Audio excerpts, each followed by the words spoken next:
foresee a mutually beneficial transaction.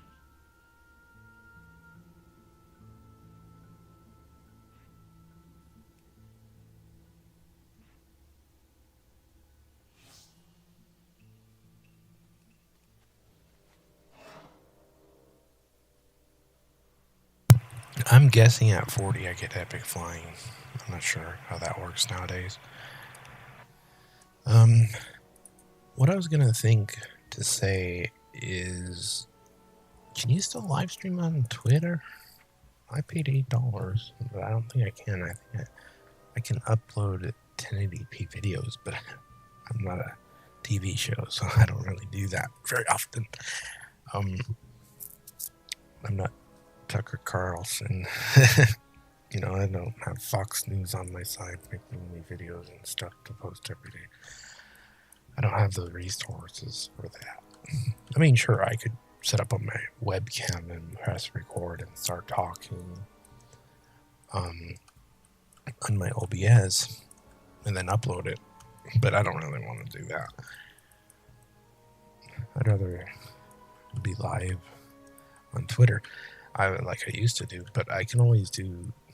I'm glad they offer Twitter Live on the mobile, but for some reason they don't do it for the PC anymore. But if you pay for it, it's weird. It's like, hold on, let's look it up one more time and see if we actually have access to do this or not. How to live stream Twitter OBS? Mm-hmm. Click. This is old, isn't it? Yeah, this is old information. Um, update. I doubt this is accurate. This lady told me they don't do it anymore. Yeah, she told me they don't do it anymore. But here we have the media producer, which is available to people who pay for. Okay, explain. Live video specifications. Explain, please. Getting started with producer and media studio. Um, a way to ingest live video. Please tell me what to do.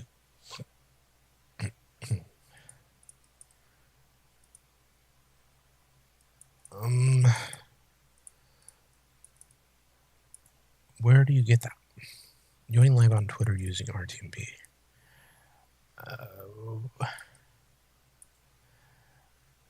Where are the URLs located so that I can, if I want to, for example?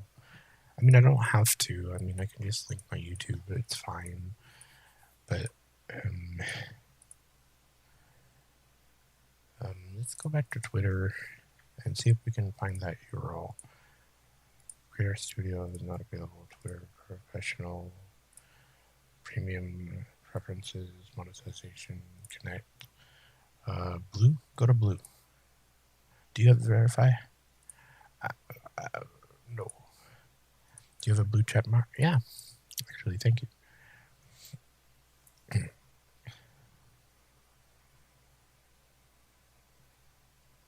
going to sneeze.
I get ripped off?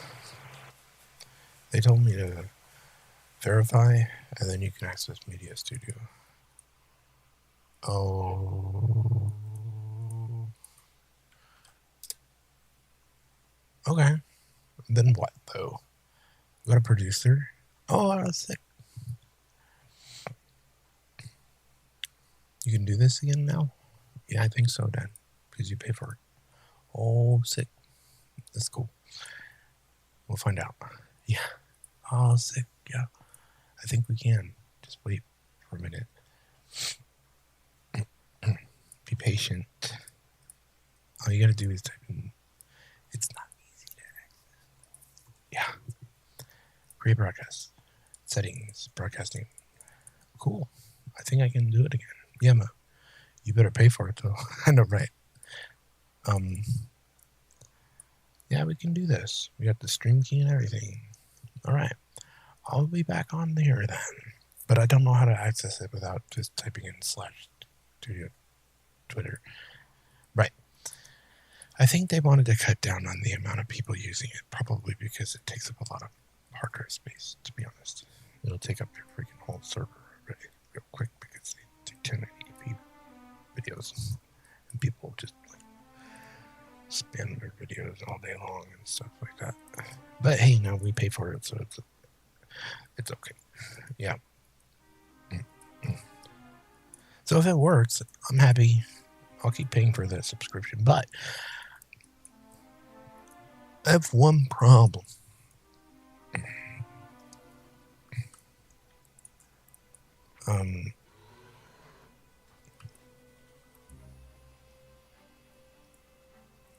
What is it?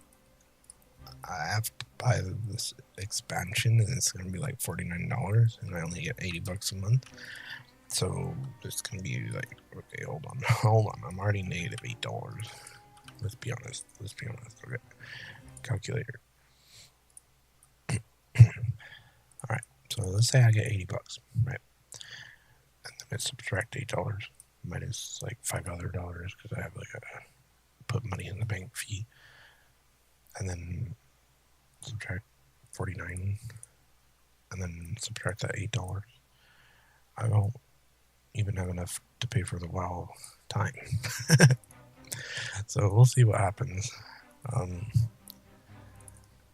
with the Twitter Blue versus the Warcraft. I'm not sure what I'm going to do. Because, I mean, it would be dumb if I bought the expansion pack and I didn't buy the WoW time. But, you know what I'll do? I'll try out the Media Studio, and if I feel comfortable live streaming without feeling like I'm actually wasting Twitter's hard drive space or something, they're like mad that I'm there or something, or mad that I'm making videos, I don't want to do it. Obviously, if I'm not welcome, just say that. Stop it. Just say, please, Daniel, don't make videos on here anymore. We don't want to deal with your crappy videos on Twitter or YouTube or whatever. You don't have to ban me straight up. Just ask nicely. Just say that, like, try communicating with our own me. Treat me like a person. Please treat me like a human being. Have some respect and dignity like we all would like. And just say, Daniel, please stop. Please stop live streaming on Twitter. It's our website. We prefer you don't. Oh, I see. So my response would be, if you said that to me, I'd be like, okay. I respect that. Although it's a bad habit. I might come back randomly because I enjoy it. So forgive me if I come back and disrespect your wishes for a minute. I'll try to delete the video. How does that sound? That's fair. Fair. Okay, there you go. Deal.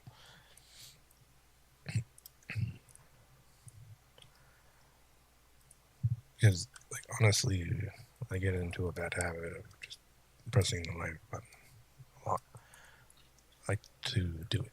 It's fun. I like to live stream. It's fun. Normally nothing bad happens.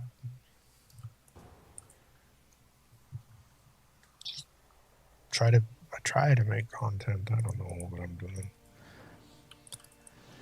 I just want to be liked and help and be nice and stuff with what I can help with. Oh, crap. I think I pulled one. Sorry.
Oh, don't do that.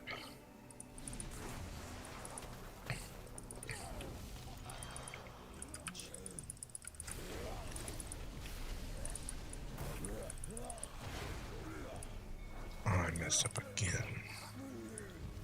I keep messing up with that ability.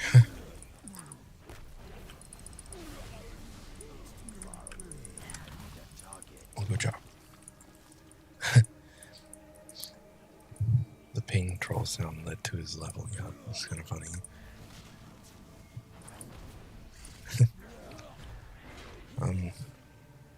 You know what? Why don't I look that up after I get out of this game? I've always wanted this Andalari Paladin.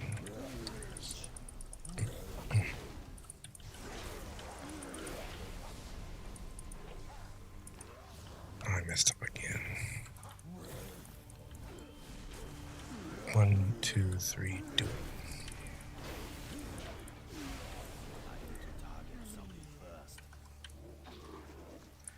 So to me, it looks like I'm able to live stream on Twitter, which is kind of cool. I didn't know. I just had to do a little bit of research, try a little harder. And the only thing I don't really like is they said it's easy to use and access the everybody.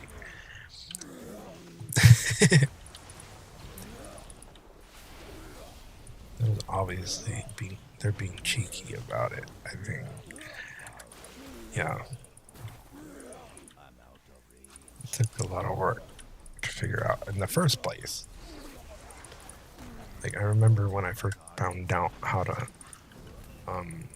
live stream on Twitter, when it was old Twitter, I felt like I unlocked special NBC broadcasting powers or something, to be honest. I was like, wow, sick, cool. I can make my own. So, yeah.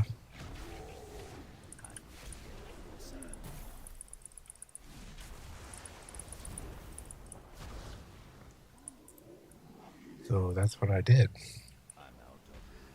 When I found out I could, I just decided to start doing it. But anyway, I didn't mean to cause any problems.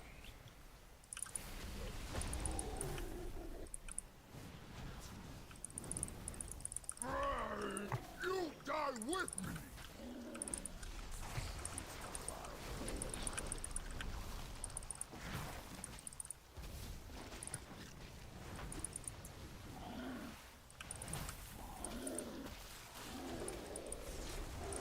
Everybody okay?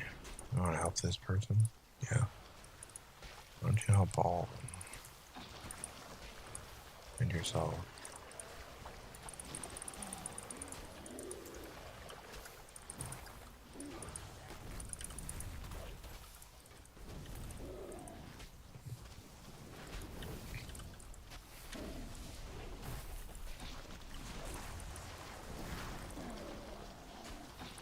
Master, gonna build me again. Sit. Botal in pieces again. No matter. I can rebuild him. I think I'll be But level when 40 pretty quick. you die, there will be no coming One back. problem I've been having lately is my hand keeps falling asleep. Both of my hands keep falling asleep on my keyboard and my mouse. While I play. My left and my right hand are both falling asleep right now.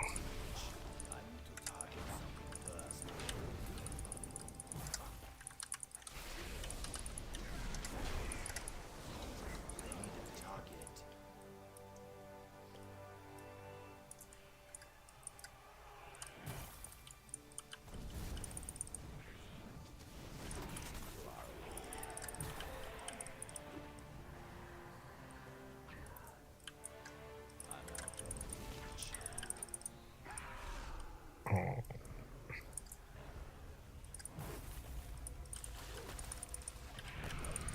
Whoa. Wow. I did a crap ton of damage and leveled up at the same time. That was cool. Here you go, free level. If you guys start a fight, I can't do my stuff, so.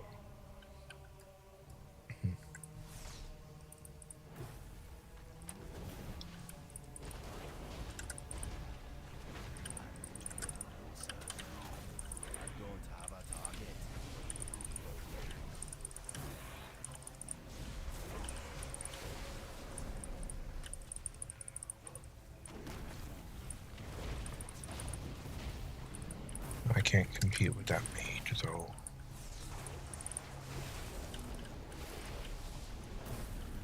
I need to target something first. Maybe if I get tired of it, I'm better here.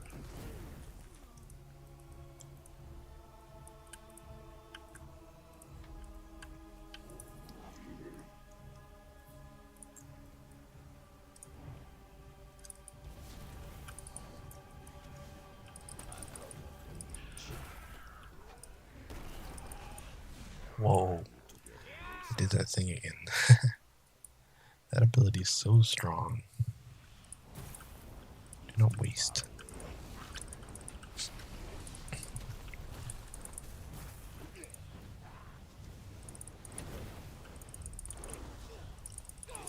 I think I did that right, but it didn't work.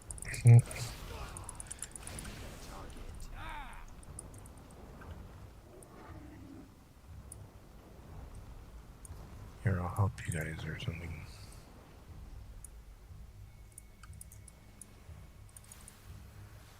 You got hurt really bad, though.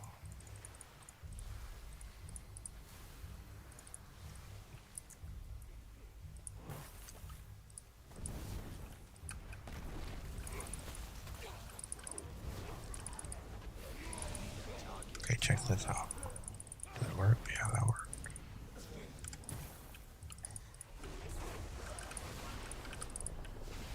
Use this one. You came for the gold, but you will leave behind your bones.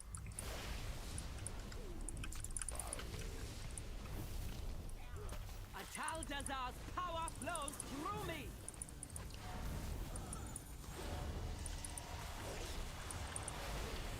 I don't have a target. Corruption be purified.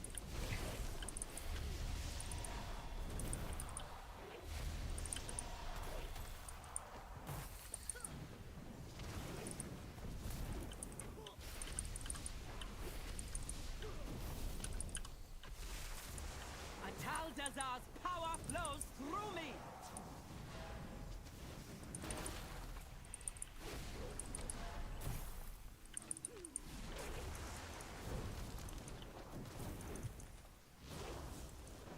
Corruption be purified.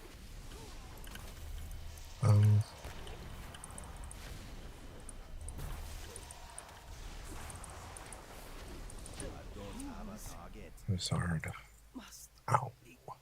my thanks for killing the priestess. Here, have You a. have only I can't use that succeeded yet. in strengthening my hold on the You need help. Where'd you go?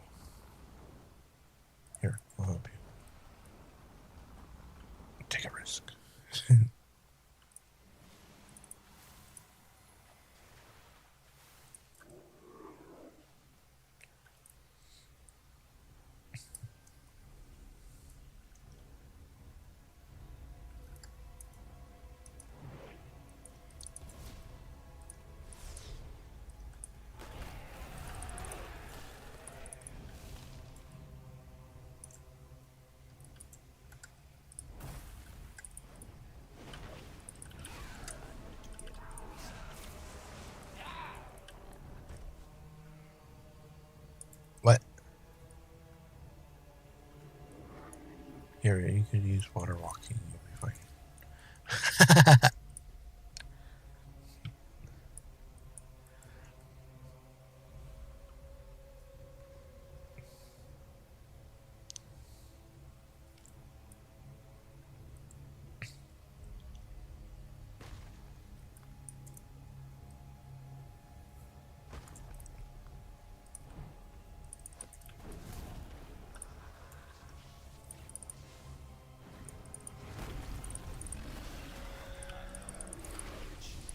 Alright, to use flame shock and then that should help.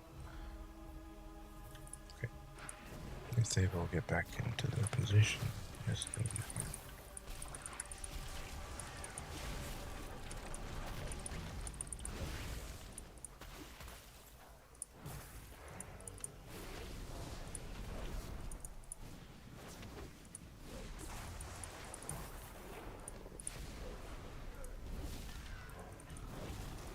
This bed's still here. I'm not sure.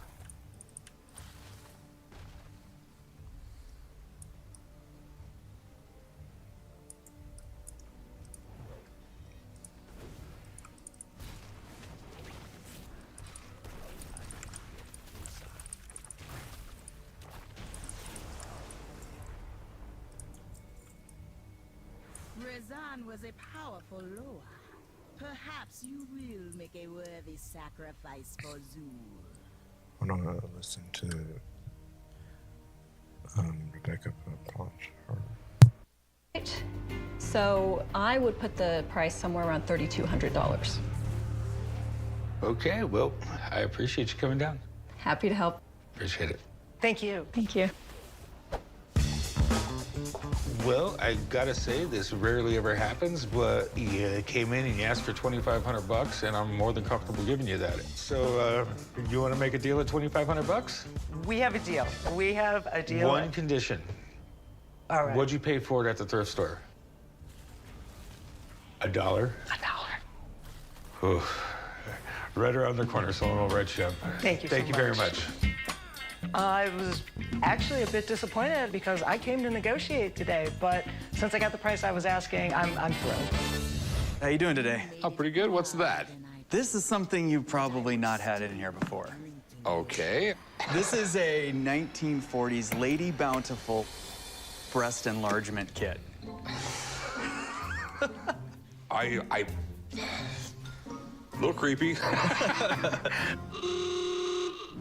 My wife, she went to an estate sale and found a vintage leather trunk. And when we got it home, we opened it up, and inside was this device. I have no idea if it worked or not. I'm not willing to try it. It's just bizarro. Recently, in the past few years, there's like an FDA-approved device that sort of does the same thing. This one's pretty unique because it actually used your kitchen faucet. So basically, you had to stand next to the kitchen faucet with those on. Yes. She would hook this up to the kitchen sink, Okay. grab her favorite cup, place it against her breast, and then as the water ran through, she'd put her thumb over the grommet to create the suction, creating the desired size and shape. All right. I guess it's just sort of the society we live in. It's all about how we look, okay? And since the dawn of time, they've been coming up with new ways to enhance women. I have some really old Sears and Roebuck catalogs from like right around 1900-ish, and they have similar devices in those. Over the years, I've seen so much quack medicine stuff. This is absolutely pure insanity. What do you want to do with it? I'd like to sell it. How much do you want for it? $1,000. It's definitely a curiosity. There's somebody out there that will pay a lot of money for this. This is my problem. I mean, I got a store here, families come in here. My mother comes in here.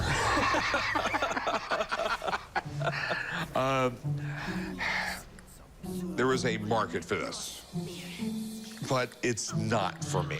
I'm sorry. Thanks for letting me see it, man. Thanks a lot. That's all I got to say. Thanks.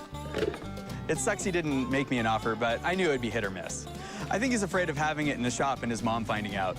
Yeah, he's a mama's boy. Hey, what can I help you with? I have a late 1800 Lebenswecker. This is gonna cure all your ailments. I've got Okay. a book here that will tell you exactly what's wrong with you and how to take care of it. It's medical quackery. So you're telling me this won't cure my baldness? No, because I've tried everything. Came down to the pawn shop today to try and sell my late 1800s German medical Lebenswecker. I'm looking to get rid of it because it's not really what I collect. I'm hoping to sell it for about $400. I can't take less than $200 for it. So where did you get this thing?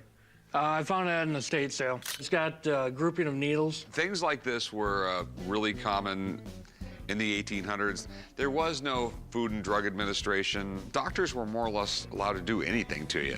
And this was one of the quack things they did. Yeah, that looks like it would really, really hurt. The Levenbacher literally stabbed you with a bunch of needles to give you an infection on purpose. It's spring-loaded, put it on your body, snap it down, you get a nice wound there.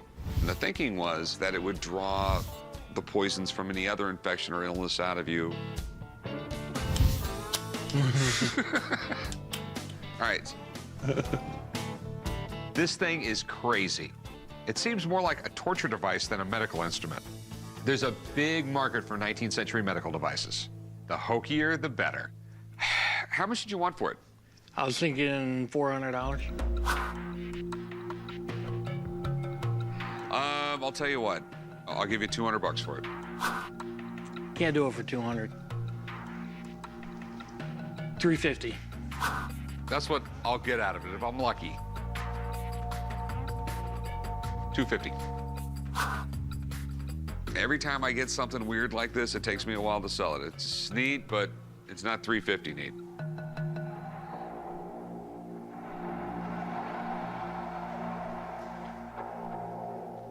I can do $250. All right, deal. Wanna go write them up? I've got an extra $250 in my pocket. Maybe I'll go add something else cool to my collection.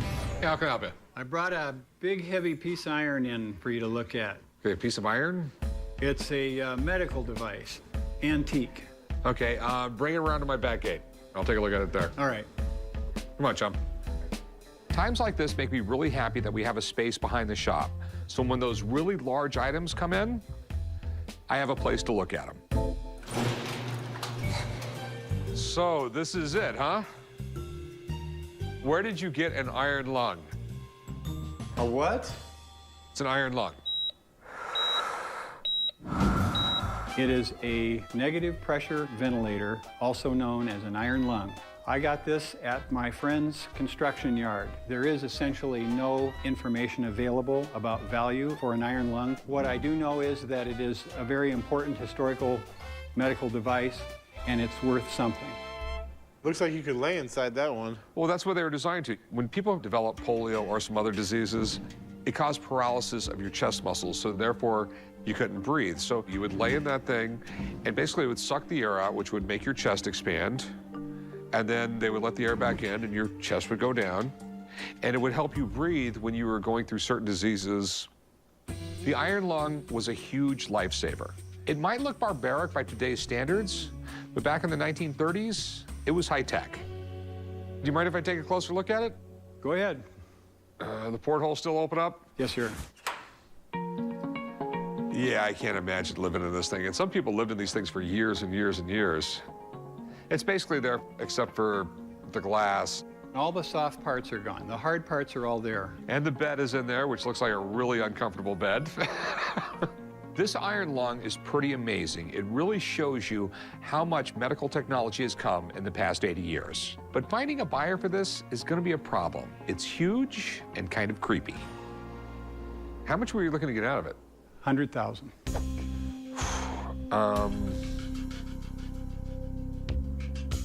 You got a lot of problems here. It's in terrible shape, and no one collects this kind of stuff. My goal is to My sit thought level is, 40 in a restored condition would be tonight, a tremendous but if I get teaching farther, tool it's for fine. every doctor and clinician You know, and I staff. mean, it's interesting. I love the story, but as far as value-wise, It's right up there with scrap. But where in the world are you going to find something that's this historically important? I don't see anybody buying them, so I really can't do anything with it. But I do know a guy who could restore it for you. All right. All right. Have a good one, man. When he said he wouldn't buy it, I really was surprised. Since I wasn't able to make a deal today, I'm considering restoring the machine. So what do we have here? An Edison-era X-ray machine. Okay. Do you know where the term X-ray came from? Not exactly sure. The reason why it was X-rays is because suddenly they realized these rays were coming out and they had no idea what they were. They just called them X-rays. I have an antique X-ray machine. I collect interesting things to remake, rebuild, and reinvent, and I thought it might have some value.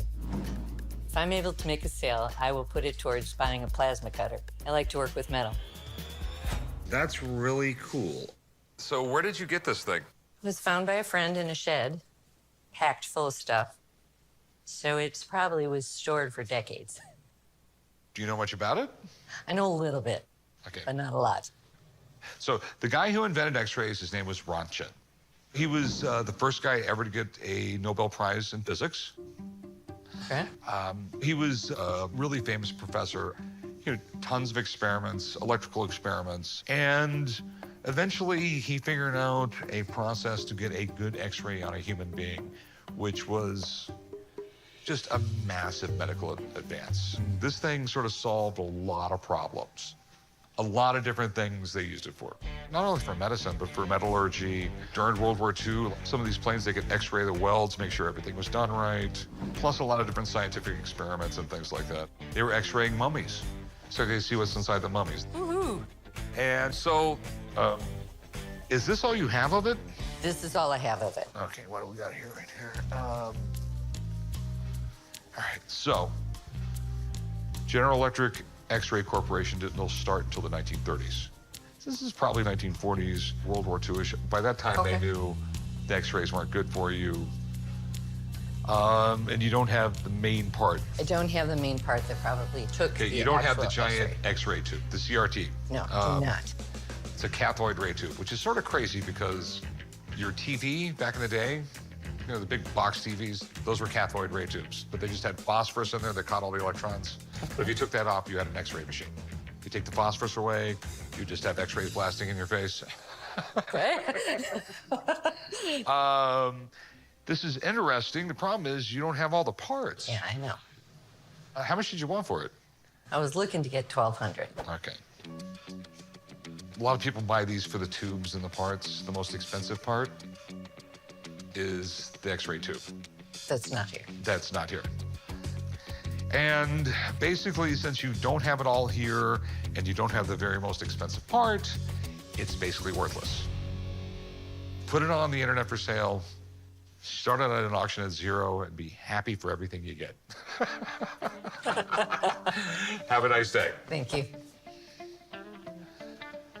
X-rays are kind of cool. The machine would be kind of cool if it had all the parts. It doesn't have the main part. So not only is it no, it's basically just hell no. How can I help you? I have a 19th century British naval surgeon's chest. Whoa. Creepy but cool. Real creepy. Ooh, bone saws and everything. I'm here to sell a 19th century British naval surgeon's chest. Well, I've been collecting medical antiques for about 30 years, and my wife's been a pretty good sport about letting me do surgical procedures in her garage, but I think after 30 years, she's had enough. I'm hoping to get $3,500. I'll settle for around $2,500. Believe it or not, I mean, it looks really, really crude, but they were really good at some things. On a ship in the middle of a battle with cannonballs and bullets flying everywhere, there was a lot of amputations. And when they were done with the amputation, you would have a bunch of strings hanging out of your appendage. After a few weeks, after things healed up, if the doctor was really good with his knots, all you had to do was go pull, pull, pull, and they'd all pop right out, and you wouldn't bleed to death. Oh, wow. That wasn't my Navy, son. You would think more people would have died when they used these tools because they didn't sterilize them. But at the time, this was the best there was, and that's what they used. So we have a nice little tooth plucking tool. This little puncture tool right here. That's called a trocar, and that was to remove fluid. They would puncture it, remove this, and the fluid would drain. That sounds fun. And this one? For finger amputations. The amazing part is you rarely see these things complete, where there's always something missing. How much are you looking to get out of it? Oh, I'd like to get $3,500. It's probably right around what it's worth, but I have to make a little money. I'm thinking more like $2,000. It is marketable, but people who collect these things are very far and few between. I mean, what can you really do? Well, I'm thinking $3,000. It's kind of a cross collectible for both medical and military collectors. I'll give you that. I'll tell you what, I can give you $2,500. It's more than fair.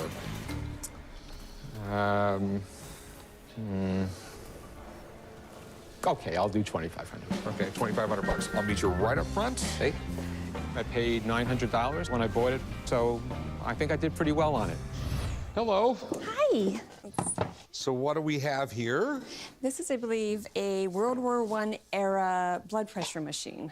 Cool. There wasn't a whole lot they could do for heart conditions back then, but they soon realized, like, hey, dude, you have a condition where you have high blood pressure all the time. You need to chill out. Quit eating all the salt. Quit getting angry all the time. If you got someone like Chumley that works for you, you need to fire him. So today I came in to sell my World War I era blood pressure machine at the pawn shop. A friend of mine gave me the machine, and it's been sitting on my shelf for quite some time. I'm just looking to get a little bit more money to add to my other collections. I'd like to try to get at least $100 if possible for my blood pressure machine. This is interesting. This is basically like the start of modern medicine. It was invented in 1881, and it was used to measure blood pressure. This monitored basically your whole pulmonary system, and it measures the pressure in your arteries. Diagnosing hypertension did save lives. During World War I, when they were doing battlefield surgeries, they'd be checking your blood pressure constantly while they're giving you anesthesia. And if your blood pressure started dropping a lot, whoever's operating this would go like, hey, ease off on that anesthesia stuff, you're killing him. Okay. It's a very, very useful tool. So this was filled with mercury. Yeah. They would tilt it to the side till it spilled out a little bit, and then closed it. Then when they went back up like that, when the mercury dropped, that would just be a vacuum in there. You didn't want any air in this at all, because that would affect the pressure of it. So you wanted a complete vacuum in there. Okay. All right, and then when the cuff goes around your arm, they would squeeze it all so your blood stopped flowing. Listen with the stethoscope. And then when it started flowing, this right here would go boop, boop, boop, boop, boop. It becomes a really, really sensitive measuring device. And you're looking to sell it? I am looking to sell it, yes. How much you want for it? I'd like to ask $100. I think that's reasonable. You don't have the cuff and all that stuff there. You don't have any of the other parts? I don't have any of the other parts, unfortunately. That makes it really, really hard. I mean, usually the people who buy this are like doctors and stuff like that. They put it on their shelf so their friends can come and look at it. But when all the parts are missing, it's not nearly as cool, and it's really hard to sell. It's interesting, but I'm gonna pass on it. Okay, that's fine. So thanks for bringing it in. Thank you, it was my pleasure. The people I work with, I would never get high blood pressure, would I?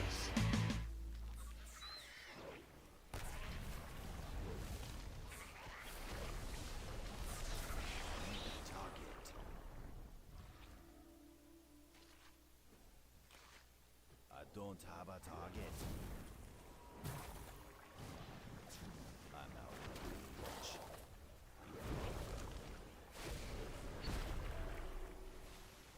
Hey, how can I help you?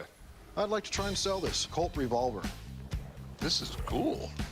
Do you know much about it? I know it's an old piece. I want to say 1800s.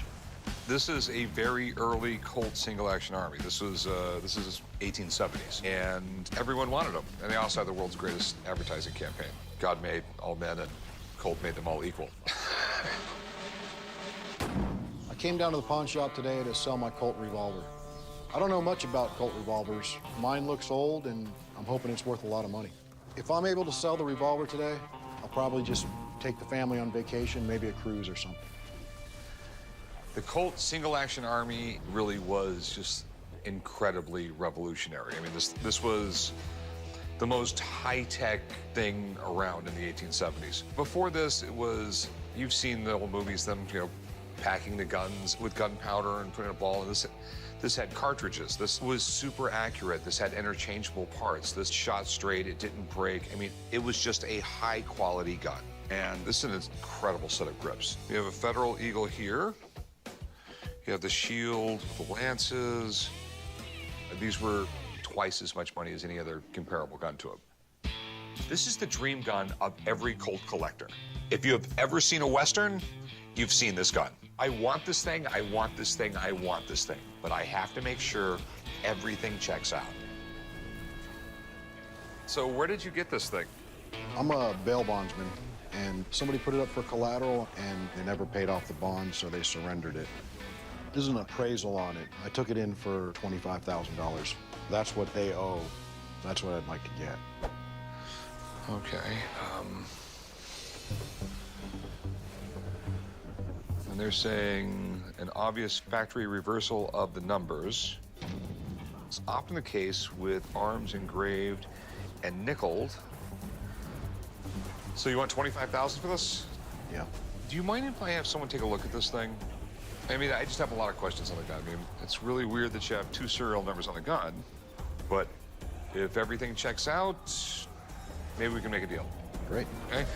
Hang out 5 minutes, I'll get him down here, and we'll go from there. Okay. Oh. It's a pretty neat gun. My big fear with things like this is usually when it's too good to be true, it's too good to be true. What do you think? I mean, at first look, it's gorgeous. What's really nice about this is a known pistol. This has been in 2 books, and one of them is the Colt Bible. So, it's a single-action Army, 7.5-inch barrel, which was the standard cavalry length. The single-action Army changed everything. I mean, this is the gun that won the West, also known as the Peacemaker, the Colt 45. I mean, this started it all. Cool. The grips are the thing that makes everybody go, wow.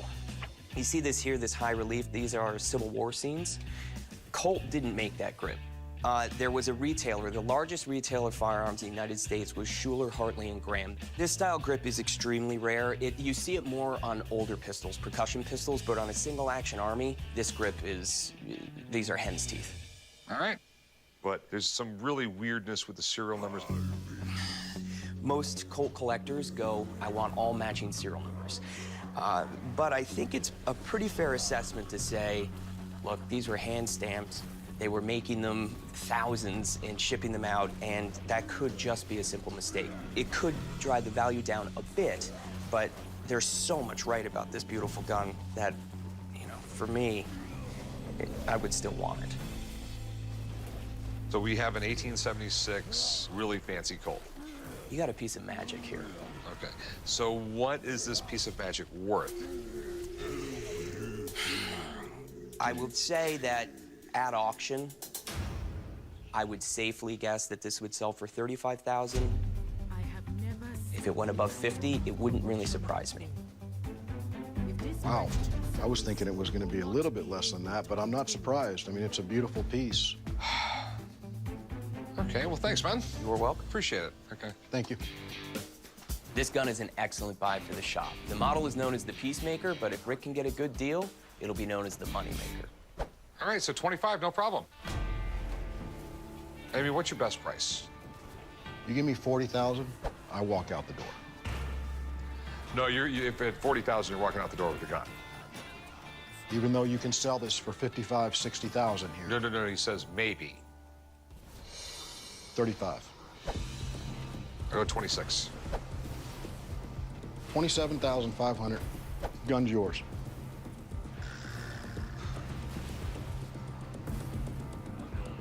We got a deal. Great. I'll meet you right over there. Honey, pack your bags, because I'm taking this 27,500, and I'm going to take the whole family on vacation. What do we got here? Led Zeppelin 1 signed by the full band. By the full band. I only see one. Jimmy Page signed the front, and on the rear, John Bonham, Robert Plant, John Paul Jones. That's pretty amazing. I've never seen, Led Zeppelin sign an entire album. Jimmy, being the leader of the band, refused to sign the back. This was his puppy. Yeah, Jimmy Page is now the one begging Robert Plant to play. When Led Zeppelin came around, this band rocked. It was like Take No Prisoners. There's probably 24 authentic signed Led Zeppelin albums in existence. So I'm looking for $22,000. Hey, this is really amazing. Led Zeppelin is one of the greatest rock and roll bands of all time. Every one of their albums was in the top 10, and 6 of their albums were #1. Now, 4 signatures on an album, if this is real, I probably won't want to put it in the store. I want to bring it home. The big question is, how much do you want for this? $22,000. As far as Led Zeppelin collectors go, this is the holy grail to Led Zeppelin items. My huge concern on this, we got Jimmy Page on the wrong side. But you're not going to find something like this. So, have you ever had the signatures checked out? Yes, independently, yes.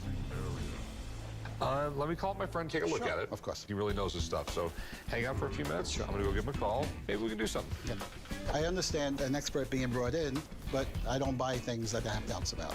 But, you know, it is what it is. Good to see you, man. How are you?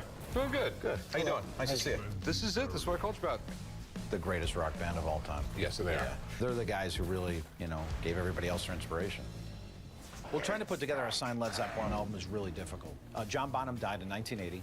Robert Plant, John Paul Jones, Jimmy Page, they're not really that accessible. If the signatures are good, if everything checks out, there's no doubt this is going to end up being one of the rarest items I'm ever going to see. The big thing is, are they real, and what's your opinion on what it's worth? Okay, so the first thing I'm going to do, Rick, is look at it under magnification. Right there, ballpoint pen. And you take a look right here.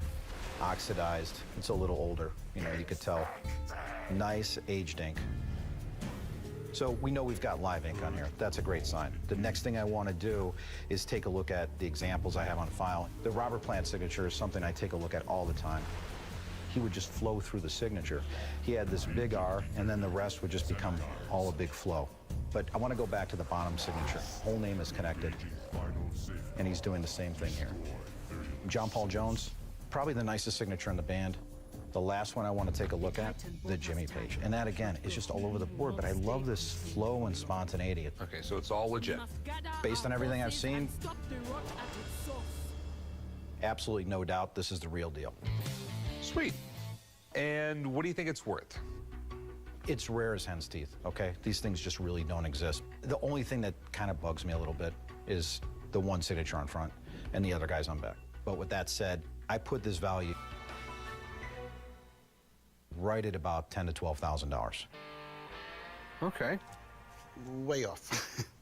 And no, with all due respect. Absolutely. You know, I understand you're a signature person. Yeah. You're not really a praiser. I actually take that. Okay. No, I actually see. I've been doing this for about 25 years, so I've seen a lot. I've seen a lot of autographs and material. Understand. I'm not trying to. And I get where you're coming from too, but at the same time, I've seen plenty of these pieces.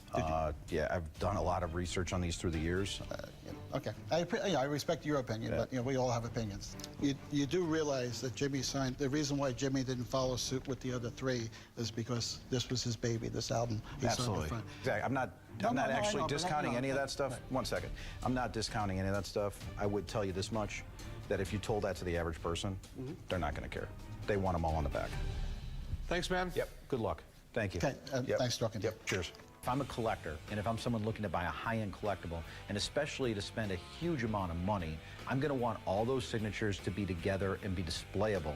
Unfortunately, this wasn't all together, and that kind of takes away from that total value. I would give you $8 grand for it. Sorry, we're, you know, again, miles apart on this. You know, I mean, what's your best price on it? My best price would be $17,500. This is history.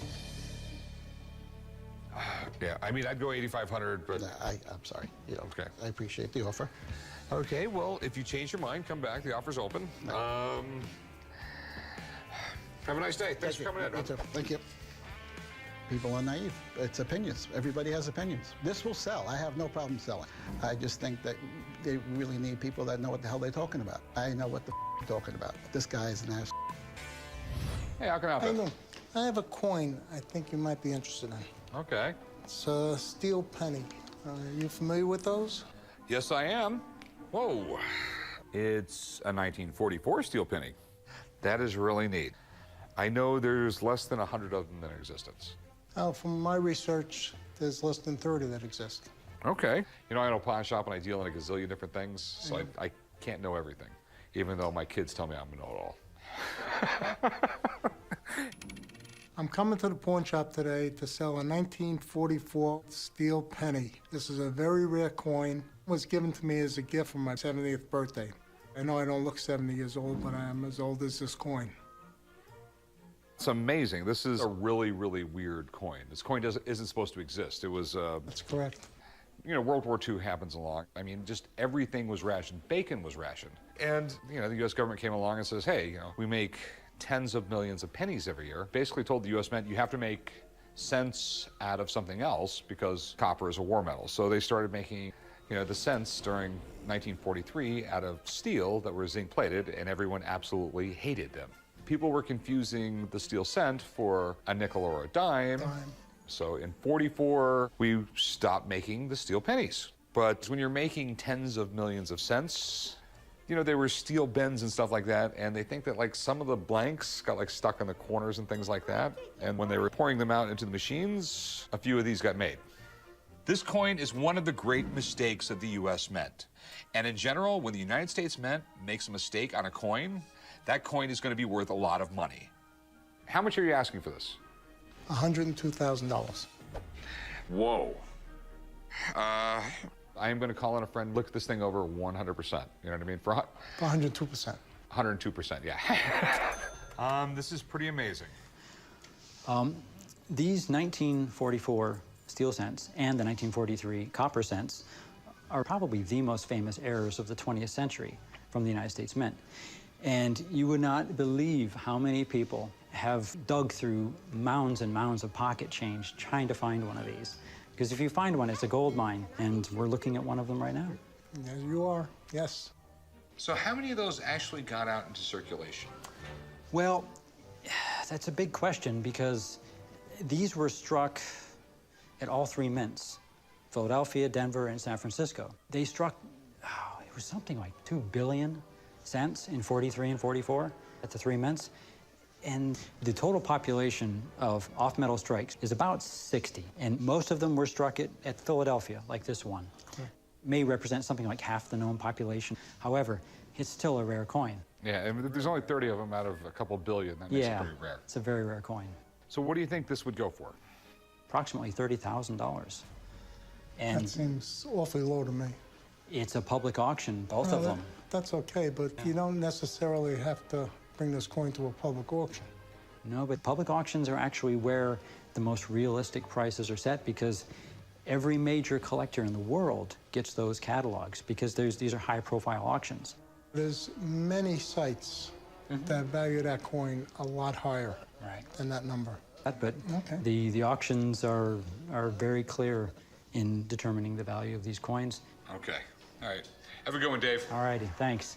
The value of $30,000 for this coin is extremely low. This is probably one of the rarest penny coins in existence. I don't know where the expert came up with that value. It is what it is. If this thing, I would give you 25 grand for it. No, I'm not sure you know what you have here. Oh, I know exactly what I have. I have something that I could probably sell between $30,000 and $35,000. There's none for sale, though. There's none of these for sale. This is the one. Okay. This is the only one in the state of Nevada. Maybe, but it's still what it is. What's the lowest you'd go? You know, I'd drop it down to the minimum that it's valued at about $75,000. Not going to happen. Then we will not be able to make a deal. Have a good one, though. Thanks for stopping by, though. No problem.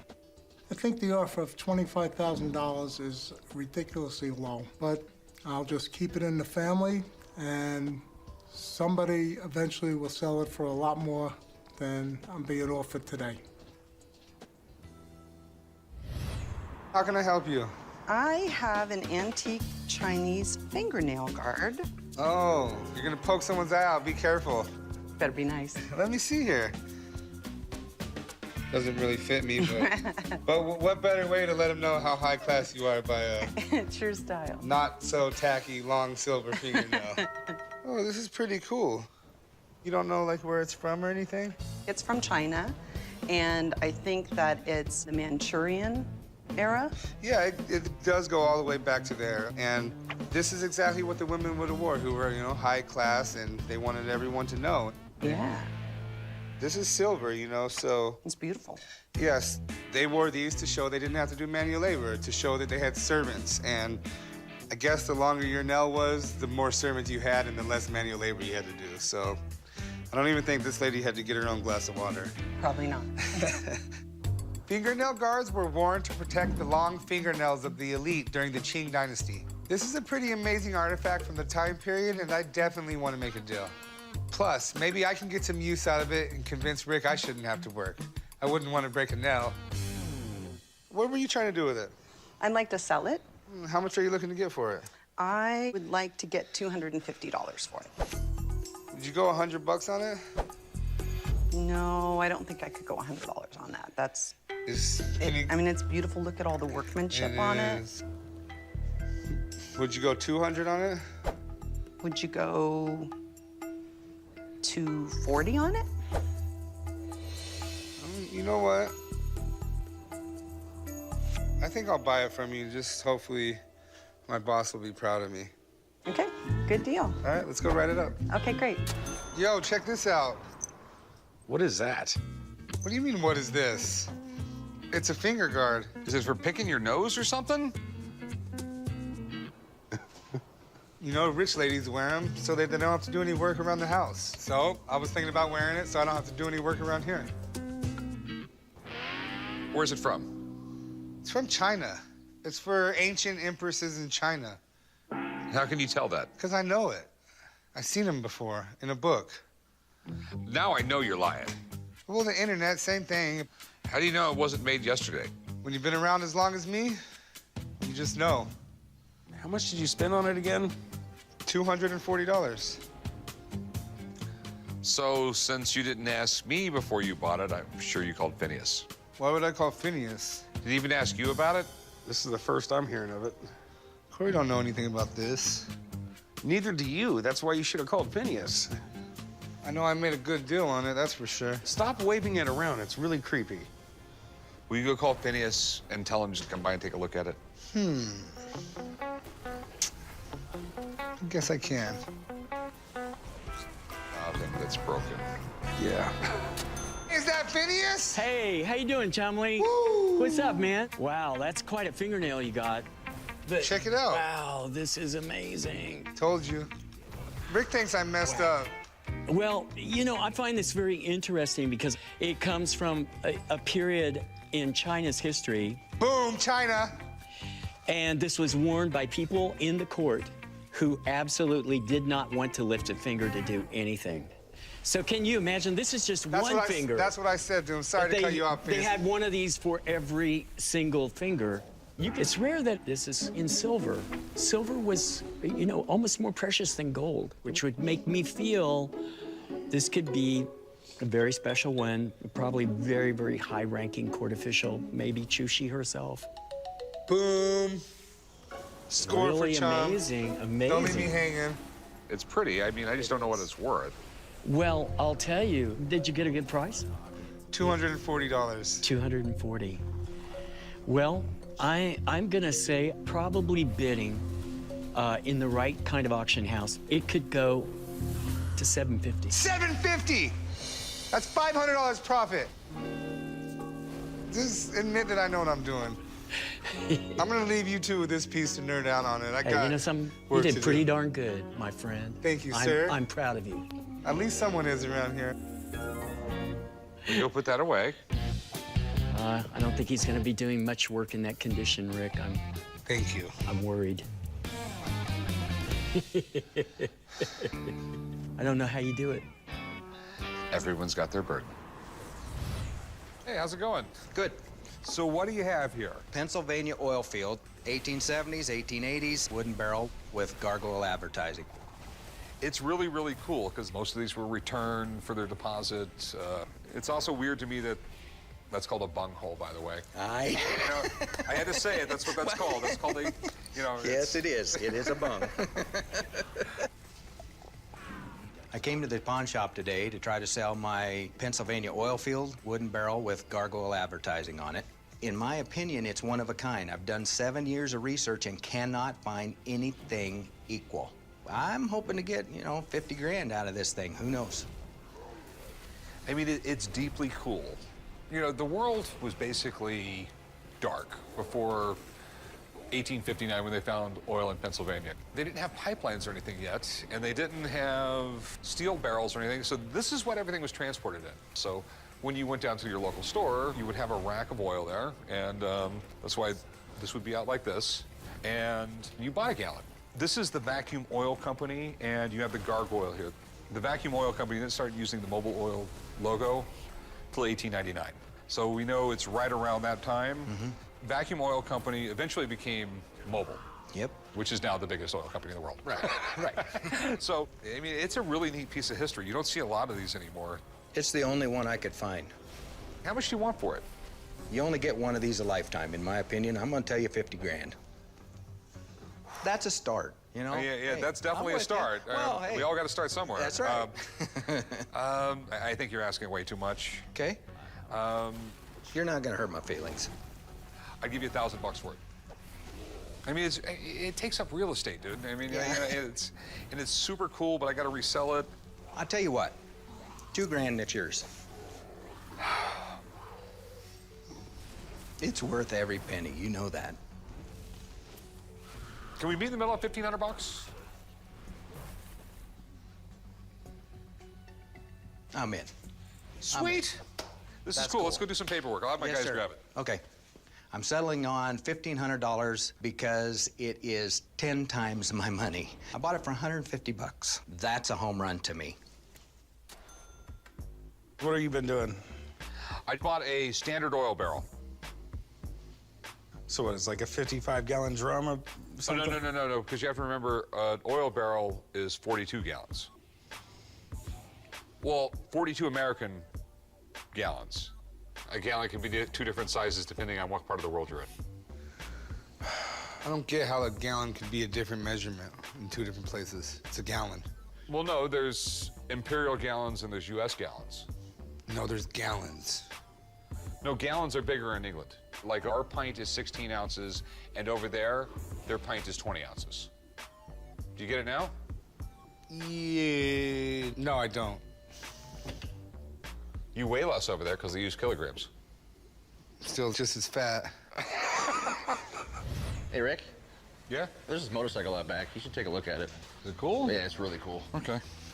That's shiny. It's an original 1969 T100C competition model. It's absolutely beautiful. I love it. I wouldn't be selling it except my wife's making me sell it. This Triumph is one of the very first dirt bikes, and most of them were beaten to death. This bike looks like it's been restored right. I've always loved old Triumph motorcycles, so I'm gonna have to contain myself. Tell me, how much do you want for this thing? I've seen these go for as much as $25,000. Which is kind of where I'd like to settle. Do you mind if I have someone take a look at it? Okay. I'm not nervous about an expert's opinion or anybody else's opinion. The bike is perfect. It speaks for itself. Mercy be, that is something special. Brings back memories, buddy. That's the way it was. The history behind these kind of things, Rick, is just unbelievable. I mean, Elvis Presley at one time bought every person in his crew one of these bikes. That near fatal crash that Evel Knievel had jumping down there at Caesar's Palace was on a Triumph. Wow. Everything Triumph is today came from these bikes right here. Very, very special. That is definitely cool. I'm Mark Ewell of Freedom Eurocycle, and I'm an expert in Triumph motorcycles. So is it all original? This is a very rare bike. This is a C model T100. Those were the ones that were the most sought after, especially now by collectors. You know, as I look over this bike, simple little things like the foot pegs, they are right. I look at all the switches, the housing, the headlight. These tanks still today are hand pinstripe. It's a pleasure to look at something like that, knowing they're still maintaining that today. The upswept pipes on it, very, very rare piece. Very few of them left. Pretty special bike, Rick. Okay. So what do you think it's worth? Somebody that was an avid collector of these motorcycles right here, I mean, they might pay $30,000. But realistically, it's in that $20,000, $25,000 range. Something like that is really what this bike might be worth. All right, this is really cool, but... Would you like to take it out and ride it? That might sell you on it. I don't need to ride this bike to make this deal, but I'm going to because I can. I'll give you a call if I buy it. Thank you, Rick. Nice meeting you, sir. Good luck. Thank you. Finding a 1969 Triumph Trophy 500. It's so rare. This is a motorcycle I think that would fit in the store here, but I would like to see Rick keep it for himself. Here we go.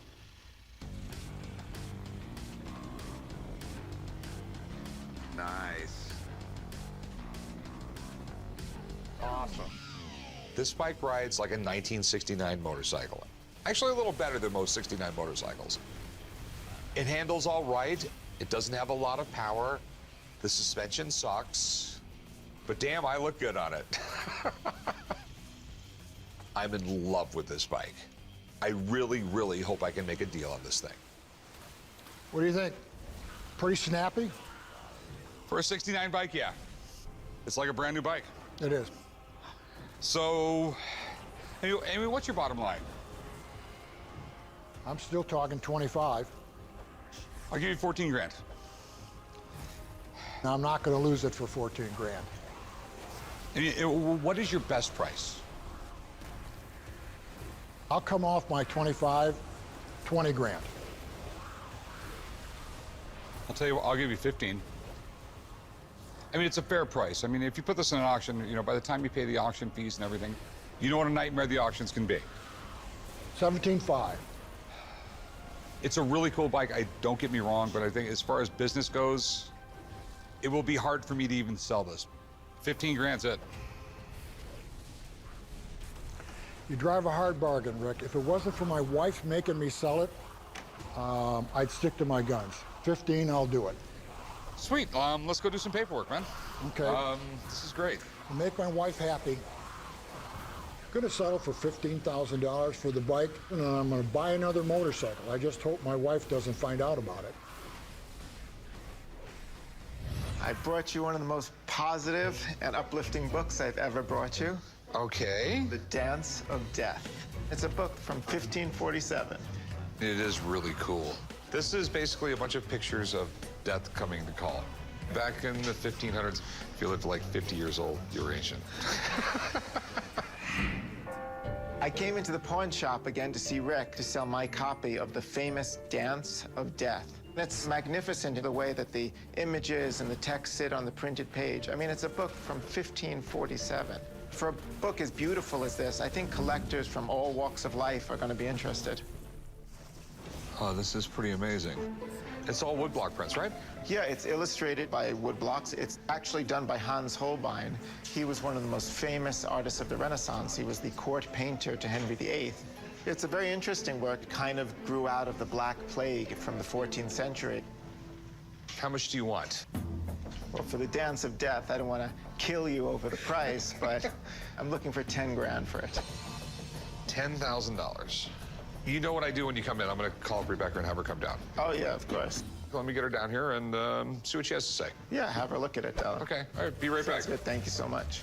I'm really excited that Rick is going to show Rebecca. She's always reminding me about condition, and this time I brought her a beautiful book in beautiful condition. She's going to be really excited to see it. I hate to do this, but something morbid awaits you. Yes, that is the book I told you about, The Dance of Death. Pretty neat, huh? It's amazing. It's beautiful, and Rick, this is officially my favorite book that you've had me look at. It's very, very interesting, and I know a little bit about it. Well, this comes out of the 14th century in particular. really bad century for humanity, at least for Europe. I mean, not only the Black Death, but famine. And as a result, you get this culture that starts looking at their mortality differently. Death is everywhere. We're not getting away from it. But on the other hand, while we're alive, we still need some amusement. We need to enjoy ourselves. And the Dance of Death kind of rides that line. Some of these scenes are kind of funny, too. Look, Rick, I found you. Look. See the merchant who's all upset that Death's taking his money? Yes, that would upset me. I love this book. It is one of the most important works in the history of book illustration. The images in here are timeless. They're beautiful, and they speak to the human condition. I have a few questions. It's been rebound. Yeah. But obviously it's rebound very well. It is. And the original cover would have probably been wasted anyway, right? Yes. Ideally, you would love to have it in contemporary binding, but whoever bound it, they'd spend money on the binding, then I wouldn't consider that a deal breaker. Okay. Okay? So what do you think it's worth? Okay. The early 16th century, there are a number of editions. So this isn't technically the first edition. That said, today, these are really hard to come by. Yeah. I think you could get up to 16,000 for this. You could even, maybe even get more, honestly. Okay. Okay. Impressive price. I like that. I get visitation rights. You have visitation rights. Okay. If I buy it. Okay. I really hope Rick buys this. And honestly, I don't care if it's at a good price. He should just buy it. And then I'll have to figure out some way to get it from him. So you take $9 grand for it? Look, I'm not a person to haggle, really. We do a lot of deals, but I love this book. This is really one of the finest series of Renaissance illustrations. Let's just go down the middle. So 92? Don't bury me. 95 down the middle. It's a fair price. If Rebecca is that enthusiastic about this book, I can guarantee you're going to find people who are even more enthusiastic about it. I have bought a lot of books off you, and I've made money on every one, so you got a deal, man. Done. Okay. $9,500 for the book. It's really close to what I asked for. I'm going to take this $9,500, and instead of focusing on death, I'm going to be celebrating life. What do we have here? An ugly piece of artwork. Okay. So it's done by... Snowden. M.L. Snowden. Mm-hmm. Got it from a former in-law, and I'd like to get rid of it, just like I got rid of them. All right, all right. That sounds like you're a little bit bitter. Just a little. It's different. I sort of like it. I know about her. M.L. Snowden. She's in her 60s. She's been doing this ever since she was a little kid. She worked with her father. Her father was a pretty famous sculptor. It's not the art everyone likes. You know what I mean? Some people like a little more traditional or a little different, but she is a really famous artist, and a lot of people like her work. I mean, she's won a ton of awards, and she actually owns some of the tools that Rodin used, and she uses those tools when she sculpts stuff. And it's signed in the sculpture there, and it's 14 up 25. Do you know the name of it? No, I don't. But you can buy it and call it whatever you'd like. Even though I'm not familiar with this exact piece, I've seen a lot of Snowdens before in galleries around the country, and they can go for a lot of money. And even though it's not the art for everyone, I got to admit, I sort of like it. It's neat. I mean, how much were you looking to get out of it? $50,000.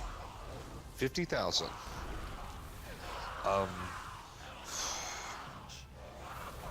Normally, I got a friend who I usually call the expensive artwork, but he's out of town. It is nice. This is very collectible. People love this stuff. I'll tell you what. I'll give you 20 grand. Deal. I'll take it. Whoa. That was easy. Okay. 20 grand. All right. Thanks so much. I just massively overpaid for this. Let's go do some paperwork. Sweet. All right. Well, I was actually pleasantly surprised with the negotiation. I seriously thought I was going to end up with like $5 grand and walk out of here disappointed. But I'm very happy with the 20 grand, and it's going to be well spent. Chubb. What? Let me get this thing off the dolly. What is that thing? It is a statue, obviously. Grab the other side. What in the hell is this? It's an M.L. Snowden. What'd you pay for it? $20,000. Why? No one's gonna buy this. Your dad just bought it. Yeah, there's a sucker born every minute. No, son. Most people aren't like you two that have a picture of a Ferrari with naked girls on it. That don't have that, but I have good art. Will you just grab the other side of it? No, I'm not touching it. Just pick up the other side. Sorry, dude. Have fun with that. I'm out. No. Chum. Dude, I don't want to Just pick it up. You're grabbing its legs. Oh, we're gonna need some more help. Corey and Chum seem to think that they're absolute geniuses and know so much more than I do. So I'm calling in Chad just to show them that I know what I'm doing. So what do you think? Wow, M.L. Snowden. That is Photon from the Elements of Light series. Okay. Yeah, I got it off a lady and I paid her 20 grand for it. I figured I couldn't go wrong. Wow, that's now, this piece, this series originally sold $58,000-$60,000. Okay. Now, she parted with her publisher, so a few pieces have come onto the market. All right, the big question, what's it worth? Because I paid a lot of money for it. I would put this one probably at about $36,000. Okay. But the thing about Snowden is, this is investment quality art. And this kind of stuff, it's only gonna go up. $36,000? I think the market will bear that, yeah. Hold on one second. Corey, Chum. Rick paid $20,000 for it. I think that's a fair market price. I think he can do much better than that upon selling it, but he didn't overpay. Chad thinks I can get right around $36,000 for it. You want to buy it, Chad? No comprende. Yeah, we still have to sell it. It'll sell. Well, you guys are not exactly interior designers. No, we're more of a beer crowd, not a fine wine crowd, and it's still ugly as hell. Yeah, I am a good interior designer, and I would not put that in any interior. Horrible. They'll never get it. They're not art lovers. Chum's idea of art is a velvet painting in a black light. Hey, how's it going? How you doing? So what do you have here? This is the earliest documented paper money from the Ming Dynasty, China, 1368 to 1399. It's called the 1 Quan note, which is basically 1,000 cash. There are 2 notes in there. That's why you're seeing 2 different shades. Okay. I mean, it's pretty cool, dude. Governments have always tried paper money. The problem is with paper money, there's this massive temptation to keep on printing more and more and more. You start getting inflation, and the next thing you know, what used to cost $1 costs $100. It's the inevitable keep on printing until you destroy yourself.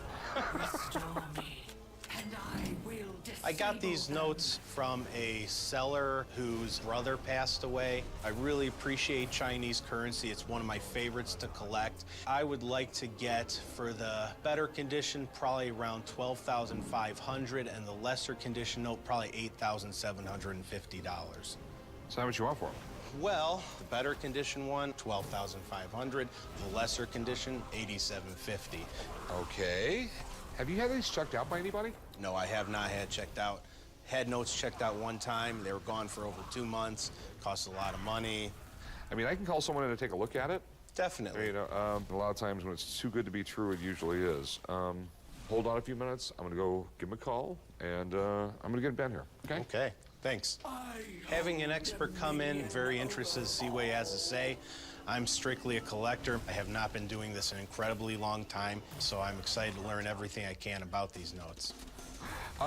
He's got printed Chinese notes. Wow, you know. look at that. Wow. He says they're from the 14th century. Well, you know, it's so fascinating to me to take a look at ancient Chinese currency. And there's a guy in history, that's the guy who invented paper. Oh, His really? name was Sei Lung. And he actually invented paper in 105 AD. He used emaciated bark, he used old fishing nets, he used rags, boiled it all together, and it turns to paper, right? So it kind of changed the world. Sure. I've seen examples of currency that go all the way back to 250 AD. And back in those days, money was used almost like an IOU note. It basically would say, I owe you 2 amounts of silver. and then I owed you 7 coils of copper, and that way started currency. As I'm looking at this, with my expertise, this is Ming Dynasty, okay? You flip this over, and right there, that tells you how much money's involved, okay? You've got 2 big ducats of silver, and this is gonna be copper. 1, 2, 3, 4, 5, 6, 7, 8, 9, 10 ducats of copper. This is the Emperor's seal right here. So I can take one look at that and say that's Emperor Yuan, this is Ming. So you've got 2 different pieces of currency in here. Yes. So is it real? What do you think, Chumley? Does it look old to you and 750 years old? About as old as you. Not You're quite funny. 750 You're really years. funny. Well, handmade paper that came out of that dynasty, and it's come over my desk at the university before. It usually is more frayed. It's got a thicker texture to it, and handmade paper, there's no consistency to it. It's kind of like, you know, rough looking. Well, I'm just gonna say, based on what I've seen, I cannot say that this is real.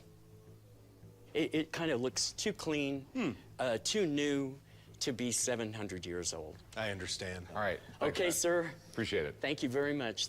You're basically looking at paper that's 700 years old, and by the time it would get to my desk, it's very frayed. This stuff looked like it came off the press yesterday. So it really did throw up a red flag with me. I mean, maybe there's a slight chance, and a really slight chance, that it's some way legitimate. Old paper like this, it becomes brittle. Interesting. I mean, you can send it off to a currency grading company, and maybe for some weird reason they were like this, but I really doubt it. And I appreciate it. Have a good one, man. You too. Thank you. Well, I definitely am disappointed that he feels they're not real. I'm not sure if I agree with them. I'm not sure how many of these have come across their desk. Hey, man, what do we got? This is Madonna's personal daily planner and phone book from 1988, filled with unbelievable phone numbers, dates, all completely handwritten by Madonna. So where'd you get it? When I was 12 years old, I snuck into her hotel room and I stole it. Really? What the fuck? I'm joking. Oh. I came to the pawn shop today to sell Madonna's personal daily planner and phone book from 1988.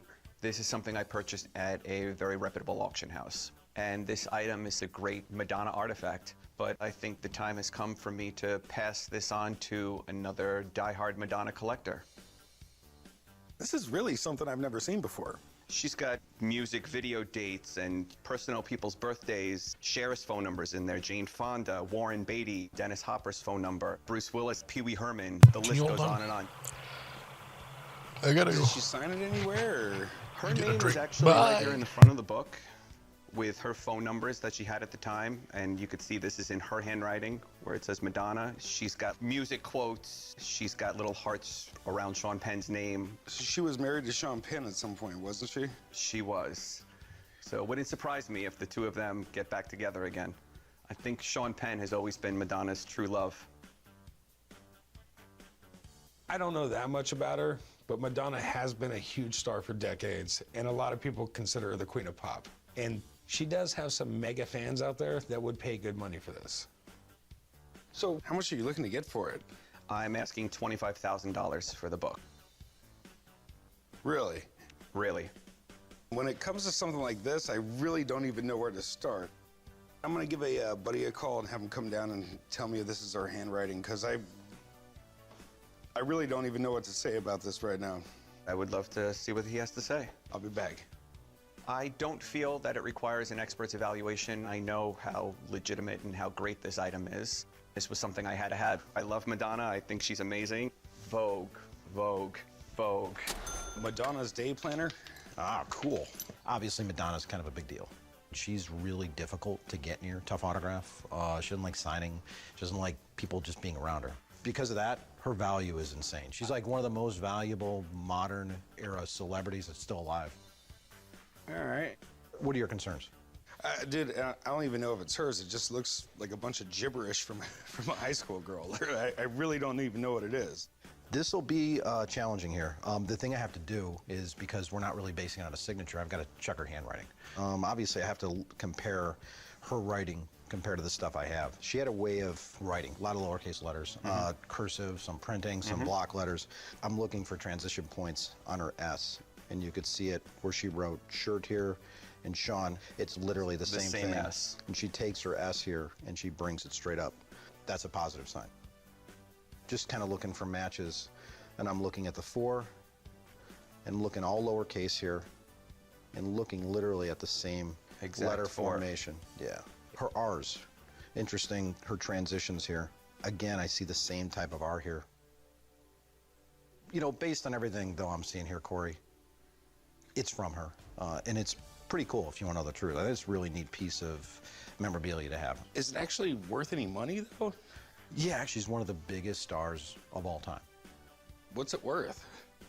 You know, what I think is interesting about this piece is that it hasn't really been circulated in a long time, and it's kind of a personal piece of hers. So it's got a little more than like a signed photograph or an album. So conservatively, I'd say $10,000 to $12,000 range, right in that ballpark. I disagree. Okay, well, that's I fine. definitely think it's worth a lot more. I've been offered a lot more than that, but, you know, we all have an opinion. Of course. I appreciate you coming down. Good to see you. Yep. Good luck. Appreciate it. Yep. Thank you, man. Yep, you bet. I think it's a great buy for the shop. Finding a personal effect of hers like a date planner or talking about a rare item. Anything Madonna has significant value to it, and especially something that comes right from her. You're asking 25, heard my guy say 10 to 12. I'd give you like $4,000 for it. It's insulting, to be honest with you. It's worth a lot more than that. I'd go down to 20. I'd go to 5.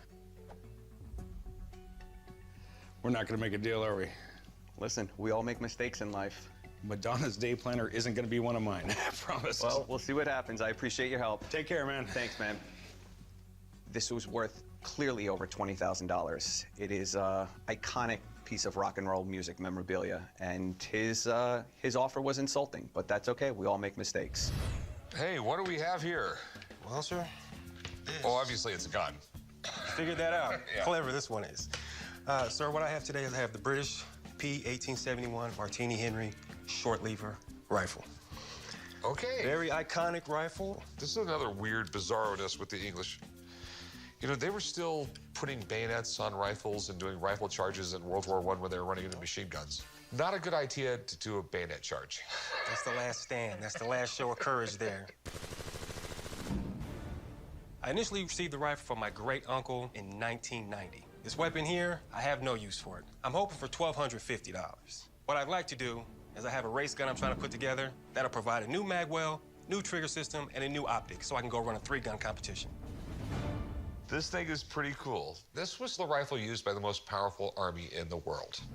This was used by the British in the Zulu War when they fought the Zulus. Can I put this on? Absolutely. Allow me to help you out there. Yeah, okay, so this would go like that, and then like that. There you go. And then this would, that is just gnarly. You ready to charge the hill, sir? Yeah, not me. In the late 1800s, the British government offered a prize to gun manufacturers to come up with a new rifle for the British Army. But after years of testing, they liked part of the Martini and part of the Henry rifle. So they decided to come up with a hybrid, and they called it the Henry Martini rifle. I guess it was a tie or something like that. It's in really, really good shape. How much you want for it? Well, sir, I was looking for $1,250. Do you mind if I have someone look at it? I mean, the thing is, sometimes when you come across these things, there's things that make it really exceptional, and there's some things that are bad. So I'll get a little more info, and then we'll go from there. Sounds good to me. All right, I'll be right back. Let me give him a call. An expert coming in, I'm fine with that. No worries whatsoever. Any other input can only help me sell this rifle. This is a Martini Henry rifle, which I think you know. This is the first mass-produced breech-loading infantry rifle that the British Army ever adopted. The action was so well designed because it had the striker, the firing pin, integral to the drop block action. So with one motion, when you drop this, it actually ejects the cartridge. I'm and glad this recocks didn't it. pop right away. So now you're ready to fire I again. made